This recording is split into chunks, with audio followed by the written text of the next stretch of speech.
चलिए दोस्तों, एक बार फिर मैं आपका स्वागत करता हूं हमारे channel touch sky study point में। तो दोस्तों, पिछली वीडियो में मैंने आपको समबाहु त्रिभुज के बारे में बताया। समबाहु कहें तो इक्विलेटरल ट्रायंगल। ओके, आशा करता हूं कि आपने इस ट्रायंगल को अच्छे से समझ लिया होगा और पढ़ लिया होगा। ओके, और जो मैंने इस त्रिभुज में आपको बताया है वो आपको शायद ही है किसी बुक में मिले, और अगर मिल जाता है तो ये बहुत अच्छी बात होगी, है ना। चलिए, तो आज मैं आपको पढ़ाने वाला हूँ समद्विबाहु त्रिभुज। क्योंकि मैंने समबाहु त्रिभुज में जितना पढ़ाना था पहली वीडियो में सब कुछ पढ़ा दिया है। ओके, अब नंबर 2 हम पढ़ेंगे समद्विबाहु त्रिभुज। दोस्तों, इस त्रिभुज को इंग्लिश में हम बोलते हैं आइसोसेलेस ट्रायंगल। ओके,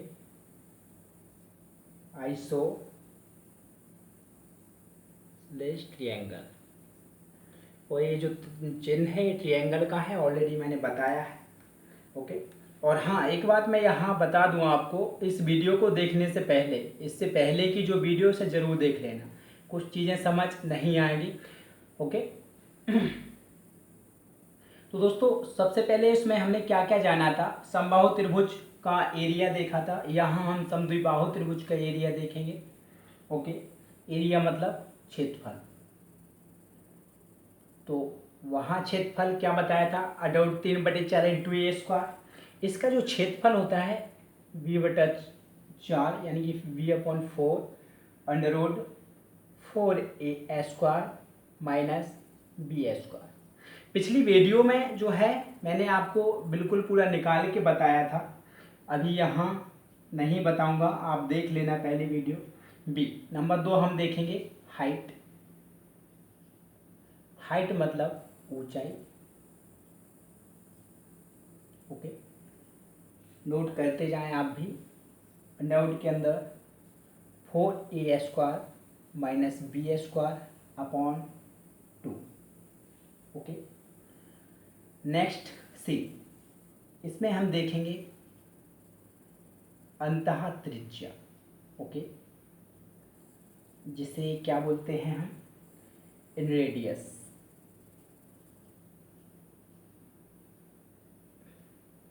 तो इसकी अंतः त्रिज्या क्या होगी, ऑलरेडी मैंने आपको फॉर्मूला बता रखा है, R=a/s। ओके, और कैसे निकाला है ये भी मैंने बता दिया है। समबाहु त्रिभुज जब पढ़ाया था आपको, उसमें मैंने आपको निकाल के बताया था और निकालने के बाद लिखवाया था, लेकिन फिलहाल यहाँ मैं नहीं बताऊँगा, आपको खुद निकालना है। ए से मतलब जो है वह एरिया है। ओके, जैसे ही आप अंतः त्रिज्या का मान निकालेंगे उसके लिए आपको एरिया की जरूरत पड़ेगी। एस से मतलब जो है वह है सेमी पैरामीटर, यानी कि अर्ध परिमाप। ओके, आपको अगर मान के चलो समद्विबाहु त्रिभुज की अंतः त्रिज्या ज्ञात करनी है, आप इसका क्षेत्रफल यानी कि b/4 अंडरवुड के अंदर 4a² माइनस b², इसको ऊपर लिख देना, नीचे इसका सेमी पैरामीटर लिख देना, मतलब इसका पैरामीटर परिमाप जो है उसका आधा, और आपकी अंतः त्रिज्या निकल आएगी। कैसे निकालना है, अगर नहीं निकाल पा रहे हो तो पिछली वीडियो जो कि समबाहु त्रिभुज की मैंने आपको पढ़ाई है उसको देख लेना, कैसे निकालना है पता चल जाएगा। नंबर डी, अभी यहाँ मैं केवल फॉर्मूलाज आपके लिए लिखा रहा हूँ। ओके, क्योंकि हर त्रिभुज के मैं अलग अलग निकाल के आपको बताऊंगा नहीं, जो मुझे बताना था वो मैं पहली वीडियो यानी कि समबाहु त्रिभुज में बता चुका हूँ। आप उसे देखेंगे, आपको सब कुछ अच्छे से समझ आ जाएगा। ओके, हाँ, नेक्स्ट है डी। तो यहाँ पे अंतः त्रिज्या के बाद आती है परित्रिज्या। ओके, तो परित्रिज्या के का फॉर्मूला क्या लिखा है था आपको याद होगा, ABC यानी कि भुजाओं का गुणनफल upon 4 times of area of triangle. Okay, मतलब आपको अगर इस त्रिभुज की परित्रिज्या निकालनी है, किसकी, समद्विबाहु की, किसी भी त्रिभुज की निकालनी है, आप इस फॉर्मूला में मान रख देना। सबसे पहले आप तीनों भुजाओं का जो है गुणनफल लिखना, A into B into C, तीनों भुजाओं का गुणनफल ऊपर लिखेंगे, नीचे 4 का इंटू करके उस त्रिभुज का एरिया, जैसे कि इसी त्रिभुज को हम ले लेते हैं b/4 अंडर के अंदर 4a² माइनस b²। इसको जैसे ही आप सॉल्व करोगे तो समबाहु त्रिभुज की जो है परित्रिज्या निकल के आ जाएगी। ओके, नेक्स्ट देखते हैं। परित्रिज्या भी आप निकाल लोगे d के बाद e, और उस त्रिभुज में भी हमने 5 चीज़ें सीखी थी जहाँ से क्वेश्चन बनते हैं। आपको बिल्कुल मैं सुपरफ्लुअस पढ़ाने वाला नहीं हूँ, जहाँ से क्वेश्चन बन रहे हैं और जो पढ़ना आपको ज़रूरी है वही मैं पढ़ाऊँगा, और आपको बिल्कुल ऐसा फील नहीं होने दूंगा कि आपका कुछ भी छूट रहा हो। आप एसएससी CHSL से लेके और एसएससी CGL तक, ओके, एसएससी CGL तक आप जो है मेरी वीडियोस देख के बिल्कुल आसानी से कर सकते हो। और चूंकि जब अपन एसएससी CGL तक का इसमें कवर कर रहे हैं तो स्टेट लेवल के जितने भी एग्ज़ाम हैं वो बहुत ही सिंपल है। यहाँ जो मैं बेसिक आपको अभी बता रहा हूँ, इसको जो है बेसिक से लेके और कितना डिटेल्स तक अपन ले के जाने वाले हैं ये आगे आके पता चलेगा। बहुत डिटेल्स तक हम जाने वाले हैं, क्योंकि लेवल जो होगा CGL तक होगा, तो बहुत ही अच्छा कंटेंट और बहुत ही अच्छा तरीका और कुछ ट्रिक्स जो मैं आपको बताऊंगा। ओके, इसका परिमाप हम देखते हैं। इसका जो परिमाप होगा दोस्तों वो क्या होगा, इसमें क्या है, समद्विबाहु त्रिभुज, इसमें दो भुजाएं बराबर होती हैं। अभी आप फॉर्मूला लिख लें, कुछ चीज़ें मैं इसमें भी बता देता हूँ। ए, इसमें दो भुजाएं बराबर होती हैं, मतलब दो भुजाएं तो सेम ही होगी, ए, और दूसरी भुजा बी मान लेते हैं, तो इसका जो परिमाप हो जाएगा 2a + b हो जाएगा। ओके, अभी मैं आपको जो है ट्रायंगल बना के वो फिर से समझाता हूँ। ठीक है, ये इतना मैंने लिखा दिया, या तो इसका स्क्रीनशॉट ले लीजिए आप, और अगर स्क्रीनशॉट नहीं लेते हैं तो वीडियो को पॉज कीजिए और अच्छे से बढ़िया नोट जरूर बनाएं। जैसे मैं बना रहा हूँ वैसे ही नोट बनाते चलें। क्यों बनाते चलें, मुझे पता है अभी आपको सब समझ आ गया, याद हो गया है, लेकिन जैसे ही आप क्या है कुछ दिनों बाद इसे देखोगे थोड़ा थोड़ा भूल जाओगे। और रिवीजन जो है किसी भी एग्ज़ाम के लिए एक सबसे अच्छा आइडिया होता है। ओके दोस्तों, अभी मैं इसे रब करने जा रहा हूँ, आप इसे जो है लिख लें अच्छे तरीके से। जैसे मैंने आपको समद्विबाहु त्रिभुज, इससे पहले समबाहु त्रिभुज भी पढ़ाया है, तो इसको क्या है मैं पूरा पढ़ाने वाला हूँ, आप एक एक करके नोट करते जाएं। और आप ऐसा बिल्कुल ना सोचें कि मेरे साथ टाइम वेस्ट हो रहा है, क्योंकि मुझे आपके टाइम का पता है, क्योंकि केवल आपका है। मैं यहाँ जो पढ़ाऊँगा एकदम वही चीज़ पढ़ाऊँगा जो पढ़ाने लायक है। मैं वो चीज़ नहीं पढ़ाऊँगा कि 2 मिनट का कंटेंट ले लिया और 20 मिनट की वीडियो बना डाली। ठीक है, इतना टाइम मेरे पास भी नहीं है खैर कि मैं आपको घुमाऊं, और मेरे पास चूँकि कंटेंट इतना है कि पढ़ाता ही रहूँगा। खैर, यहाँ देखो मैं आपको यहाँ वही चीज़ें पढ़ाने वाला हूँ जो एसएससी CGL लेवल तक आपके लिए काम आने वाली हैं। तो यहाँ समद्विबाहु त्रिभुज में आपने क्या क्या देखा, 5 चीज़ें देख ली हैं। तो यहाँ फिर से मैं एक ट्रायंगल बनाता हूँ और आपको थोड़ा सा समझाता हूँ, क्योंकि चूँकि सारा का सारा हम समझ चुके हैं ऑलरेडी, लेकिन फिर भी थोड़ा सा समझा देता हूँ। तो देखिए, यहाँ एक त्रिभुज बनाया मैंने,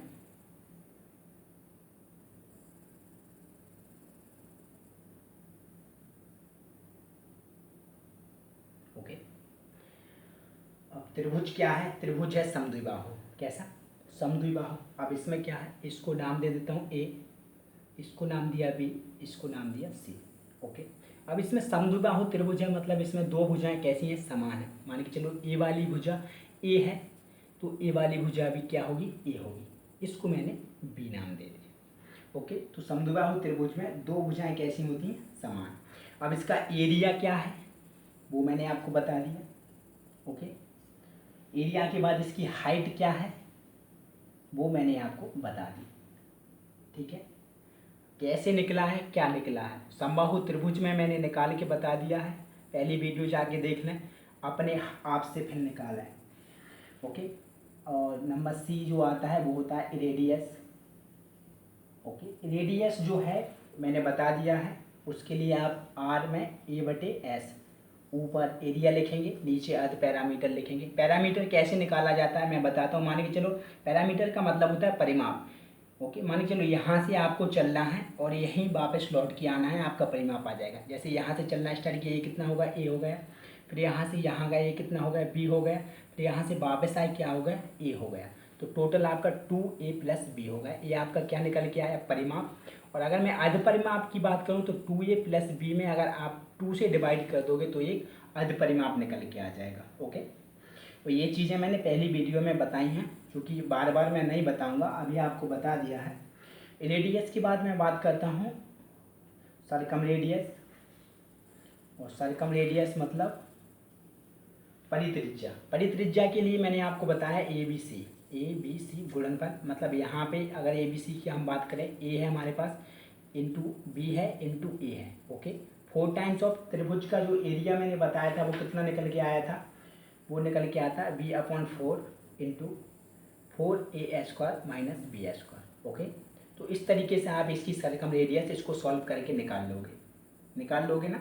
हाँ ठीक है, आप इसे निकाल लेना, क्योंकि हर त्रिभुज की अलग अलग निकाल के बताऊँ उसमें क्या फ़ायदा, क्योंकि एक तरीका मैंने आपको पहली वीडियो में बता दिया है, आप वीडियो देखें और निकालें। ओके, तो इस तरीके से समद्विबाहु त्रिभुज जो है आपको समझ आ गया होगा। ठीक है, समद्विबाहु त्रिभुज के बारे में 5 फैक्ट आपको बताने थे, मैंने बता दिए हैं। अब यहाँ एक चीज़ मैं आपको 2 नोट लिखा देता हूँ। नोट लिखें। नोट में क्या लिखना है मैं बोल देता हूँ कि त्रिभुज की किन्हीं भी 2 भुजाओं का योग हमेशा तीसरी भुजा से बड़ा होता है। यहाँ ये नोट लिखनी है, मैं यहाँ आपको लिख देता हूँ, लेकिन जब हम क्वेश्चन एंड आंसर करेंगे तो मैं आपको क्वेश्चन बोलूँगा, आप राइट कर लिया करो, फिर उसके बाद हम आगे पढ़ेंगे। ओके, और चूंकि इसके जो क्वेश्चंस हैं वो आपको मैं स्क्रीन पे भी शो कराऊंगा जहाँ भी क्वेश्चन बोला जाएगा। तो नोट देखें आप, नोट नंबर 1 आप भी राइट कर लें मेरी तरह। ओके, क्योंकि अभी मैं यहाँ लिखा दे रहा हूँ, आगे चल के क्वेश्चन जब करेंगे हम तो टाइम वेस्ट क्वेश्चन लिखने में नहीं करेंगे। अभी लिख लो, क्योंकि इम्पोर्टेंट फैक्ट है, त्रिभुज की किन्हीं भी 2 भुजाओं का योग हमेशा तीसरी भुजा से बड़ा होता है। कैसा होता है दोस्तों, बड़ा होता है। अभी इसको मैं समझाने वाला हूँ, ये चित्र बना के और फिर समझाऊंगा। अभी एक नोट और लिख ले, दोनों नोट को साथ में समझा दूंगा। नंबर 2 है त्रिभुज की किन्हीं भी 2 भुजाओं का अंतर, क्या दोस्तों, त्रिभुज की किन्हीं भी 2 भुजाओं का अंतर तीसरी भुजा से छोटा होता है। तीसरी भुजा से छोटा होता है। तो ये 2 नोट इसलिए लिखाना मैंने ज़रूरी समझा, क्योंकि ज़रूरी था लिखाना। इम्पोर्टेंट नोट है, नोट नंबर 1 और नोट नंबर 2, दोनों आप राइट कर लें। इसके बाद आगे हम देखते हैं। Okay, number 1 number 2। तो देखना, यहाँ मैं एक ट्रायंगल बनाता हूँ, मैंने यहाँ ट्रायंगल बनाया। ओके, ये है आपका ट्रायंगल।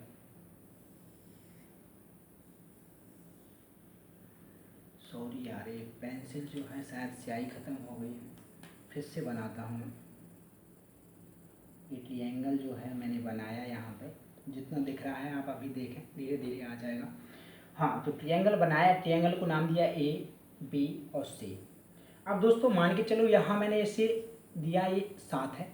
ओके, ये 15 है। अब आपसे मैंने बोला कि ये कितनी होगी ज्ञात करो। ओके, अब यहाँ मैं आपको ऑप्शन दे देता हूँ। ऑप्शन नंबर ए मैंने लिखा 7, ऑप्शन बी में मैंने लिखा या तो 7 होगा या फिर 15, इन दोनों में से कोई एक हो सकता है। ओके, या फिर एक काम करो आप, यहाँ बनेगा नहीं, यहाँ 7 दे दिया, यहाँ 15 दे दिया, नंबर सी मैंने दे दिया 7 एंड 15 बोथ दोनों, या फिर मैंने डी दे दिया सी एंड डी। यानी कि कैन नॉट डिटरमाइन। तो दोस्तों अब क्या है, आपको इन दोनों पे फोकस करके और आंसर लगाना है। माने का त्रिभुज की किन्हीं भी दो भुजाओं का योग हमेशा तीसरी भुजा से बड़ा होता है। अगर मैंने ये 7 ले लिया, 7 को यहाँ मैं रख देता हूँ, तो पहली जो लाइन है किन्हीं, मान के चलो इन दोनों को जोड़ूंगा इससे बड़ा होगा, लेकिन 7 और 7 कितना होगा, 14 होगा। और 14 कैसा है, 15 से छोटा है। लेकिन यहाँ नोट क्या कहता है, त्रिभुज की किन्हीं भी दो भुजाओं का योग हमेशा तीसरी भुजा से बड़ा होता है। अब इन दो भुजाओं का योग इससे बड़ा होना चाहिए 15 से, लेकिन यहाँ छोटा आ रहा है, तो यहाँ पे 7 तो हमारा आंसर होगा नहीं। ओके, तो ये तो गलत हो गया। ओके, हटाओ। नंबर दूसरा मैंने लिया 15। ओके, किन्हीं भी दो भुजाओं का योग तीसरी भुजा से बड़ा होता है। इन दोनों को जोड़ेंगे इससे बड़ा होगा, इन दोनों को जोड़ेंगे इससे बड़ा होगा, इन दोनों को जोड़ेंगे इससे बड़ा। ये तो अपना काम कर रहा है। लेकिन अभी आगे देखो, त्रिभुज की किन्हीं भी दो भुजाओं का अंतर तीसरी भुजा से छोटा होता है। ओके, 15 से 15 गए 0 आया, इससे छोटा है, बिल्कुल है। 15 से 7 गए कितना आया, 8 आया, इससे छोटा है, बिल्कुल छोटा है। ओके, और तीसरा क्या था,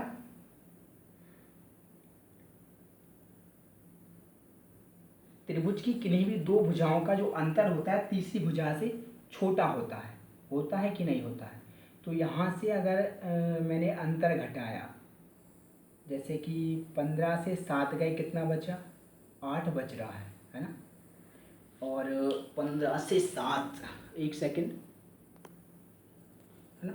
तो यहाँ जो है सब कुछ ठीक है, क्योंकि दोनों को जैसे कि पहला क्या, त्रिभुज की किन्हीं दो भुजाओं का योग तीसरी भुजा से बड़ा होता है। तो 15 15 30, बिल्कुल बड़ा है। 15 और 7 22, ये भी बड़ा है। 15 7 22, ये भी बड़ा है। अब दूसरी बात क्या होती है, त्रिभुज की किन्हीं दो भुजाओं का अंतर तीसरी भुजा से छोटा होता है। इन दोनों का अंतर 0, इससे छोटा है। इन दोनों का अंतर 8, इससे छोटा है। इन दोनों का अंतर 8, वो भी इससे छोटा है। मतलब इसका आंसर बी तो हो गया, टिक कर दिया मैंने। ओके, 7 एंड 15 दोनों तो हो नहीं सकती, क्योंकि 7 की वजह से ये भी गलत हो जाएगा। और जो सी एन डी लिखा है ये तो वैसे ही गलत हो जाएगा, क्योंकि अभी आंसर हमने निकाल लिया है। ओके, तो इस तरीके से इतना अभी आप याद रखें, मैंने आपको बता दिया है ना। तो ये एक त्रिभुज को मैंने कल बताया था, एक त्रिभुज आज बता दिया। तो इस तरीके से हमारे दो त्रिभुज निकट गए हैं। कौन कौन से, नंबर 1 समबाहु और नंबर 2 समद्विबाहु। ओके, समबाहु त्रिभुज को मैंने एकदम डिफाइन किया था और पूरा अच्छे से पढ़ाया था। मैंने खुद किस तरीके से आते हैं क्षेत्रफल वगैरह निकाल के बताए थे, और निकालने के बाद आपको पढ़ाया था। इसमें मैंने अभी केवल फॉर्मूलाज लिखा दिए हैं। ठीक है, आपको ये बुक्स में शायद ना मिले, नहीं मिलेगा ज़्यादातर। ठीक है, आप मान के चलो एसएससी की कोई बुक उठाते हो, किरण की उठाते हो, या कोई सी भी उठाते हो, आपको बिल्कुल नहीं मिलेगा। इतना क्या है, इससे आधा भी नहीं मिलेगा, है ना। ये मैथ्स है, और इंग्लिश तो मैं वैसे भी पढ़ा रहा हूँ। तो ठीक है, अभी एडवांस में मेंसुरेशन हमारी चल रही है। मेंसुरेशन में मैंने सबसे पहले बेसिक स्टार्ट किया है समबाहु त्रिभुज से, जो मैं पढ़ा चुका हूँ। और समबाहु के बाद समद्विबाहु आज आपको पढ़ाया है, ये भी पूरा पढ़ा दिया है। अब नंबर 3 जो है मैं पढ़ाने वाला हूँ विषम बाहु। ओके, विषम बाहु त्रिभुज हम नेक्स्ट क्लास में पढ़ेंगे। तो इस तरीके से आपके ये 3 त्रिभुज, एक एक क्लास में एक एक त्रिभुज उठाते जाएंगे। लगभग 4-5 वीडियो में ही, 4 वीडियो में मैं पूरा त्रिभुज पढ़ा दूंगा। इसके बाद आगे देखेंगे। ओके दोस्तों, यहाँ एक बात ध्यान देने योग, जो चैनल है हमारा टच स्काई स्टडी पॉइंट, अगर वीडियो अच्छी लग रही है तो प्लीज़ सब्सक्राइब जरूर कर लें। ओके, क्योंकि आपका सब्सक्राइब करने में आपको क्या है, वीडियो सीधा आपको मिल जाती है। और जो बेल आइकन है उसको भी दबाना है ना। क्या है, ज़्यादातर लोग क्या करते हैं, सब्सक्राइब नहीं करते, वीडियो देखते हैं, पता नहीं क्या हो जाता सब्सक्राइब करने में, है ना। अगर सब्सक्राइबर बढ़ते हैं तो मुझे पढ़ाने में और ज़्यादा मज़ा आएगा, है ना। चलो आज के लिए खैर इतना ही। बहुत बहुत धन्यवाद जो आप वीडियो हमारी देख रहे हो।